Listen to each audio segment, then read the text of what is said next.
Assalamualaikum warahmatullahi wabarakatuh. Perkenalkan, nama saya Kamaluddin Saputra. Nama saya Asep. Nama saya Muhammad Altoni.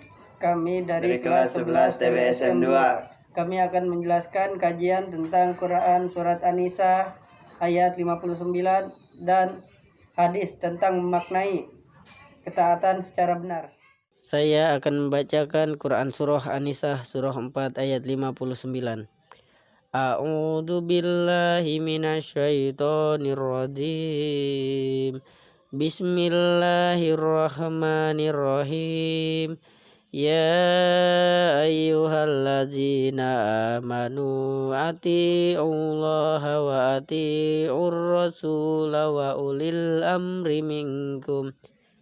Fa in tanaja'tum fi shay'in farudduhu ila Allahi war rasuli in kuntum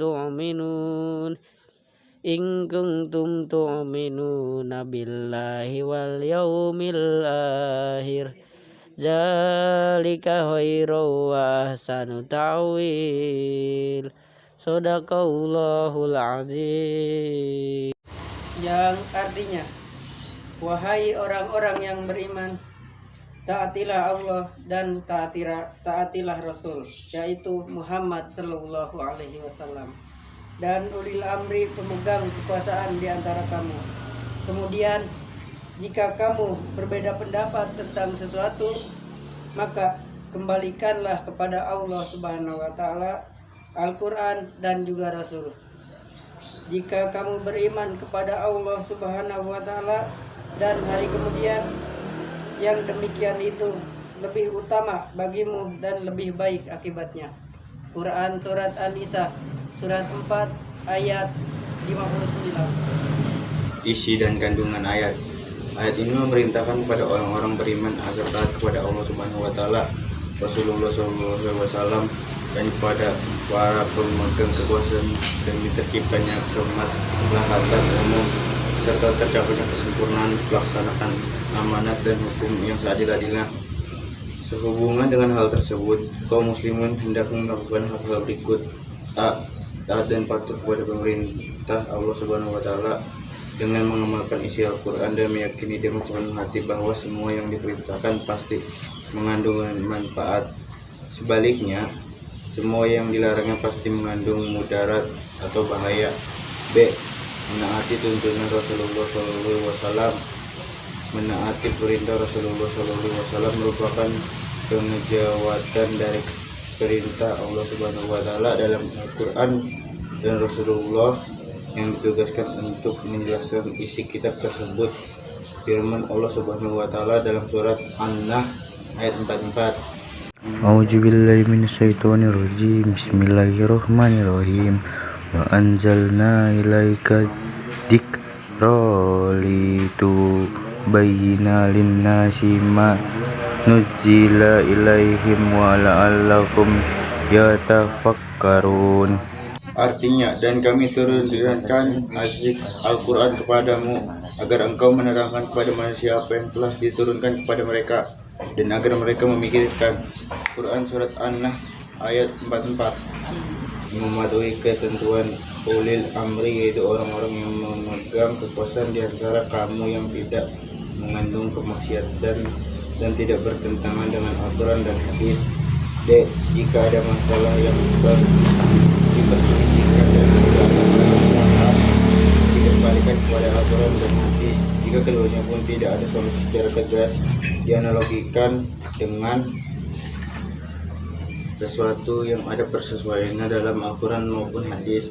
Semua itu dilakukan oleh para ulama atau pakar dan cendekiawan yang memiliki kompetensi di bidangnya. Sikap dan perilaku yang mencerminkan ayat. A. Berusaha mengkaji ayat-ayat untuk mendapatkan pemahaman yang benar tentang hakikat taat kepada Allah Subhanahu Wa Taala, Rasulullah SAW, dan ulil amri. B. Meyakini bahwa setiap perintah pasti mengandung manfaat dan setiap larangannya pasti mengandung mudarat atau bahaya bagi manusia.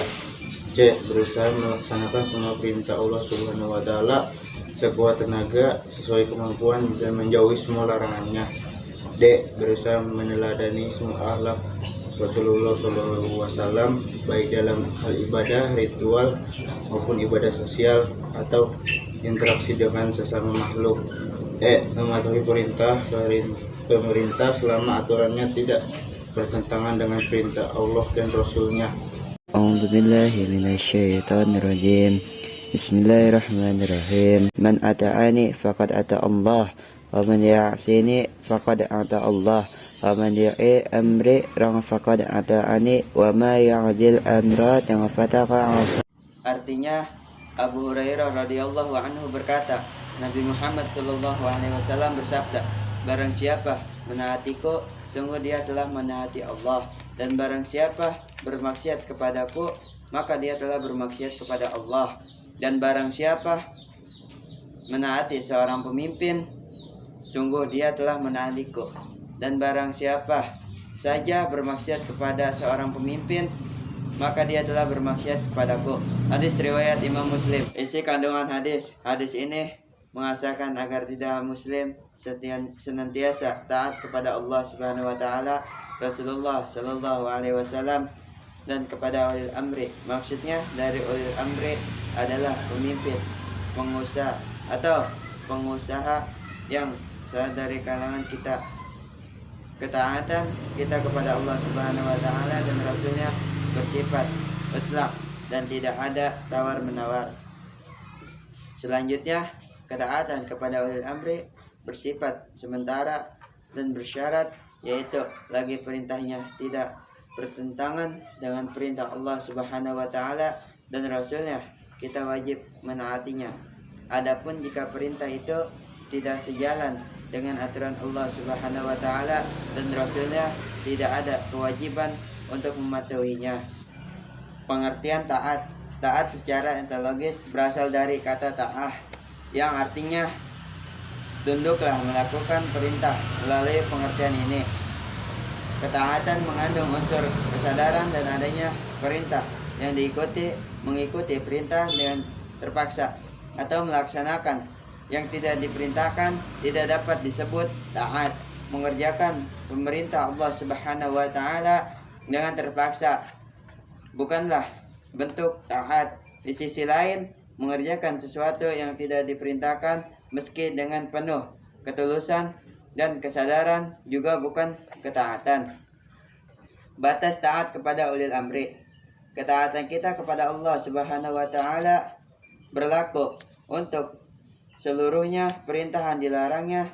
Begitu pula ketaatan kita kepada Rasulnya, karena pada hakikatnya beliau adalah seorang penyampaian risalahnya.